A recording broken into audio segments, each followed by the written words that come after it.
that's fantastic. There's nothing.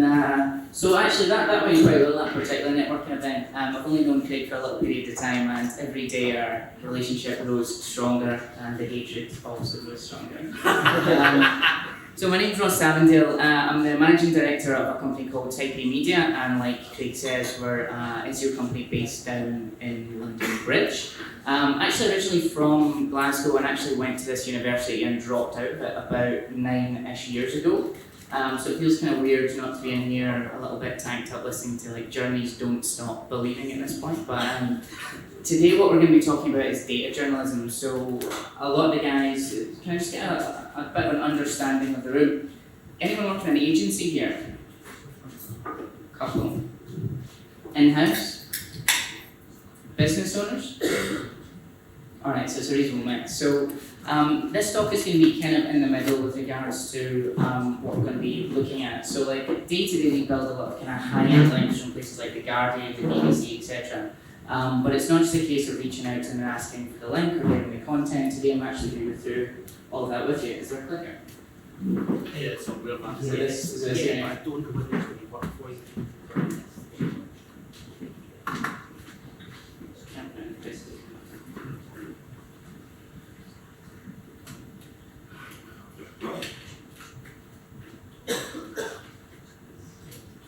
Alright, I'll just stand here. Oh, there's not a slide change, it's literally this. Alright. You Welcome. wouldn't try to do a PDF. Right, it's nice to be back in Glasgow. Fucking hell. Alright guys, so today what I'm going to be talking about is how to actually make the content that gets into the Guardian, the Telegraph and the BBC. If you're interested in the outreach part, so how to physically pitch people at scale, there's a company called Pitchbox, which are kind of outreach CRM. I launched their blog for them with this particular post. It's a big, long, kind of 4,000 word thing. So if you're interested, or if you've got a team that are interested in kind of scaled outreach, then please do have a little look at that. All right. So without further ado, I'm going to tell you a little bit of a story. So I want to take you back. It was 2012. We just won our first client, a big, massive client, in fact. They were an airline. And for us, that was a really, really big deal. It was a brand new domain name, and they were moving from one to another, and the brief was we need to build links into this new domain so we can increase the authority a little bit. That wasn't the interesting bit. The interesting bit was we're going to give me £50,000 per month to do that. Now I was a 22-year-old SEO account manager. I was currently working in Edinburgh at the time. And so what is the first thing you're going to do when some guy gives you 50 grand to build links for them? Well, typically, we have a strategy session. That's the first thing that we do. And as you're kind of going through this, you're like, how do I even begin to spend 50 grand on links? I could buy them from Craig, but that would get me, what, £1,000 deep, then your inventory would run out, perhaps? Come on. So inside of agency, the agency guys will know, how do you spend money really quickly? Talk to the creative team, of course, and they tend to do something called an ideation session, which essentially is what it looks like is people sitting on a bunch of beanbags kind of coming up with ideas, and the kind of lead creative guy, which we'll call the creative director, comes up with these ideas using their subjective opinion. No data, no backing, literally just their opinion. And to be fair to them, some of the ideas were actually pretty good. I mean, so they came up with this idea for an Apple Watch concept so that when you went to, let's say, the Eiffel Tower, it would look at your heart rate and it would guess, depending on your biomarkers, how exciting that particular place was. So it was kind of like a TripAdvisor meets biomarkers. I'm like, oh, I could do some PR on that, that's kind of cool.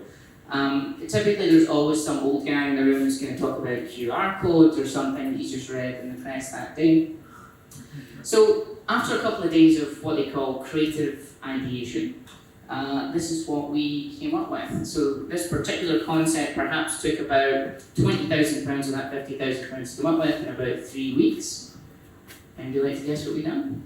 Infographic. An infographic! Points to that man, exactly. But it was a very nice infographic, or at least our commercial director made the client think it was a very nice infographic. Some would say phenomenal. So we went and pitched it to the client, and they used their subjective opinion to pick one of 3 designs and one of 3 concepts. And they're like, yeah, we'll take that one.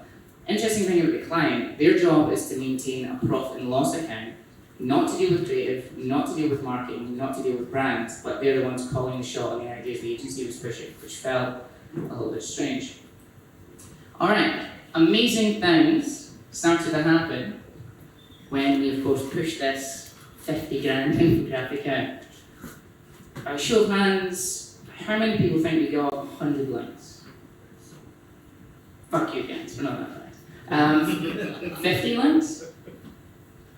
Right, less than 10. Who thinks we got 0 likes? Alright. We got 2 likes actually. We got one from my personal blog and one from the client's personal blog because we'd spent all of the money on the creative and absolutely nothing on the outreach. There's a couple of other reasons why it failed. It wasn't objective. There was literally a bunch of guys in the room making some decisions to take to some more guys in the room to make some more decisions, and they decided, yeah, fine, we'll just go with that. There was 0 frameworks, so the decision making was literally just how they felt that particular day. And it was through the lens of the people in the room. So this particular one was about travel in Saudi Arabia. There was no one that had ever been to Saudi Arabia in their life in the room, so we can understand why that didn't work. Another one is the no concept of flop risk. So typically, if you look at this graph, flop risk is inversely correlated to algorithmic risk. So for example, if you're building PBNs, the algorithmic risk is typically much higher in that if they're discovered, then the risk of that being penalised is relatively high. However, if I'm building links on the BBC and the Telegraph, I've yet to see someone get featured in the press and be penalised. However, the flop risk associated with doing PR is considerably higher. They may like it, they may not like it. So we need to think about how we can mitigate the risk of doing that PR so when the client spends some money on it, they actually get the result. So we have a methodology called Raptor. The agency people in the room are probably quite happy with me using these like little daft synonyms and stuff like that. Everyone else was just sick in their mouths.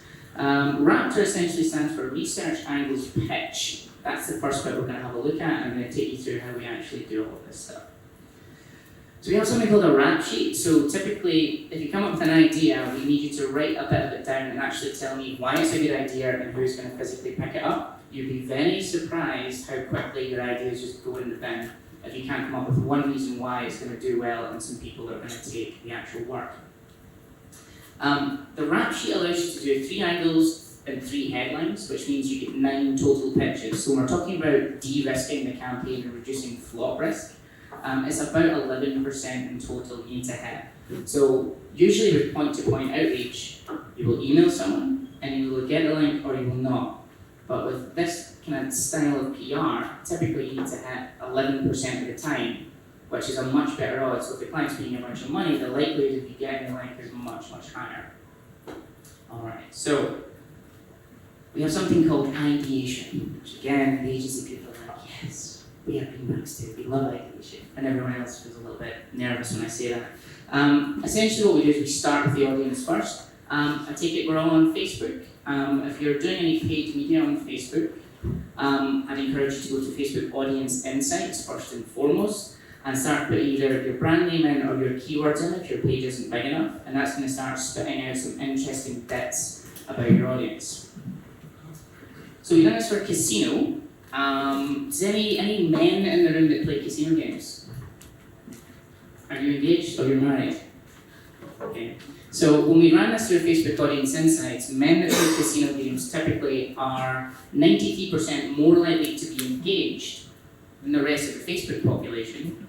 However, they are about 50% less likely to be married, which we thought was a really weird outlier piece of data that we could actually start using as part of the outreach.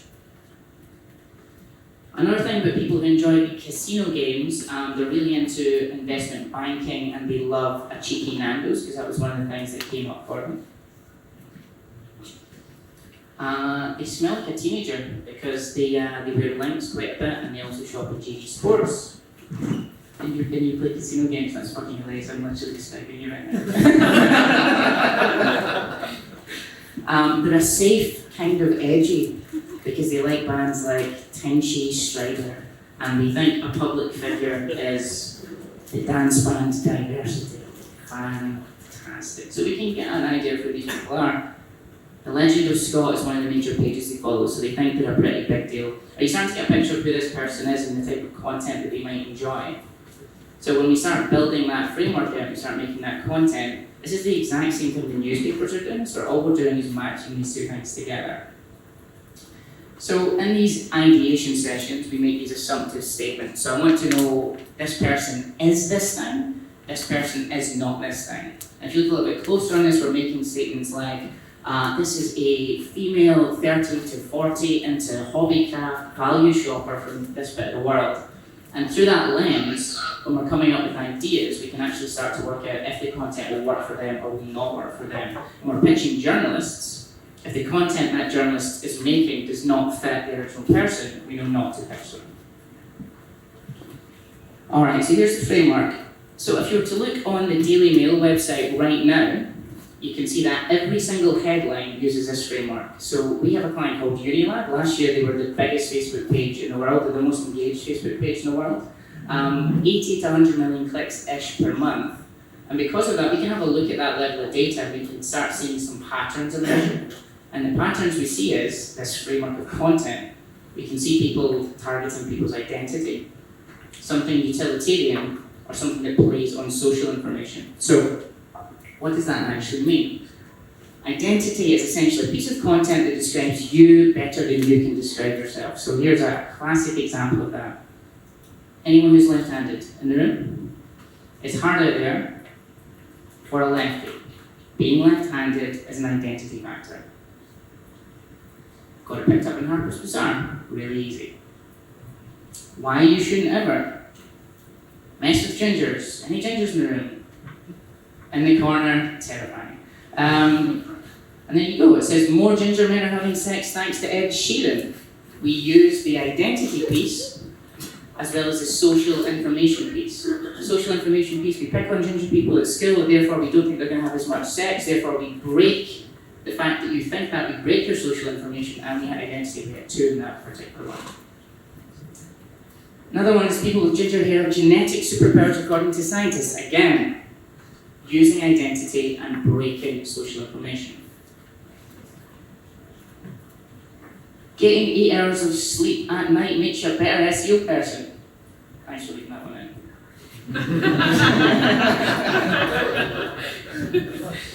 in. Alright, so next up is utility. So utility is something that's physically useful to someone. So if you've ever tried to get a mortgage online, you'll see mortgage calculators, credit card calculators, things of that nature.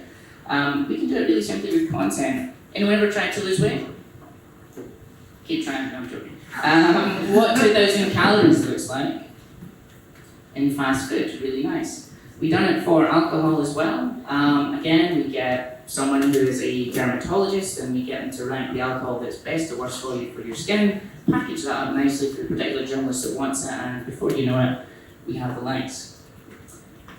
The social information one is a little bit more insipid, and you can hear these kind of bubbles we live in on social media where if you click left-wing news, you'll get more left-wing news. If you click right-wing news, you'll get more right-wing news. And you just live in your bubble of consuming the same thing over and over again. So this particular style of PR, we're either trying to confirm social information for the person or we're trying to break it. One would be Londoners are found to be the most miserable people in the UK. So let's break this down for a second. So what is one thing we know about London? The house prices are very expensive and there's a bunch of money floating around there. So if they're the most miserable, that confirms our social information. Who here's been down to London and had a horrible time? Anyone? Really? So the moment you step onto the tube, you're like, these people are horrible. So that actually confirms social information, but that will only work with people who are in Yorkshire. House Beautiful is a Yorkshire-based magazine, so that's why that works. So we pitch those sorts of stories to the north. Allergies are on the rise globally. This is an example of just using data that just sits around to make something interesting. The way to reframe that, the Daily Mail took this one, that snowflake millennials are hypochondriacs study reveals, because when we cut this by device type, it's all mobile phones, it's all people under 25, so we can actually package that up and give it to the Daily Mail with the language that they actually enjoy using, and then they actually publish it for us. Alright, so the whole point of this methodology is the content is finding the audience, not the other way around. So typically you'll make something and then you'll push it, What we're actually doing is getting the audience involved in the actual push itself. So the fact that it's about ginger people or left-handed people or men or women or whatever it is, that actually finds them, not the other way around. The framework is really, really basic. So next time you go to make a piece of content from a PR point of view, run it through this and see if it makes sense to you. Or literally just open the Daily Mail app and see if they're hitting gender or age or location. Location's a great one. Like we all kind of band together as like Scottish people, for example. That's an identity factor that we all share. So the moment there's any sort of Scottish news, we all kind of rally around it. When you're making the headlines, they need to have a level of drilled down ability. So what I mean by that is, if I'm going to nationals, I want it to be big and broad and talking about lots of different data points. Then I want to drill down into a niche magazine or a trade publication. Then I want to hit a blog. Then I want to hit a hobby website. So the data that you're putting together, the stories you're putting together, they ultimately need to have this level so that I can just reframe it depending on the person I'm actually talking to. In terms of the data sources, there's 3 in total. Private data from your analytics and CRM, public data from government databases, and potential data from surveys and pro commentary. When someone comes up to you in the street with a survey, what's your immediate response? It's usually, I'm fuck off, I'm busy, please don't talk to me.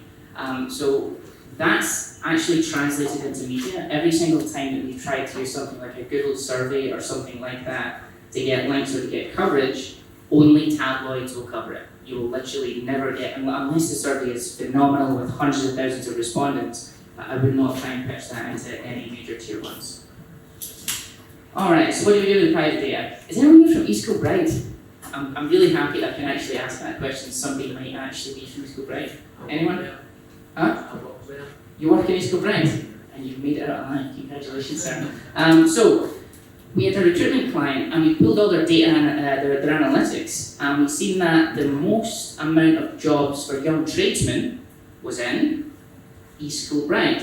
But we think about the social information we have in our head about East Kilbride, in any old industrial town, we think that there's not a lot of opportunity there, you've got to move into a bigger city, yada yada yada. So we're breaking social information and playing on the identity of people from East Kilbride. That lovely woman in the bottom corner is the MP for East Kilbride.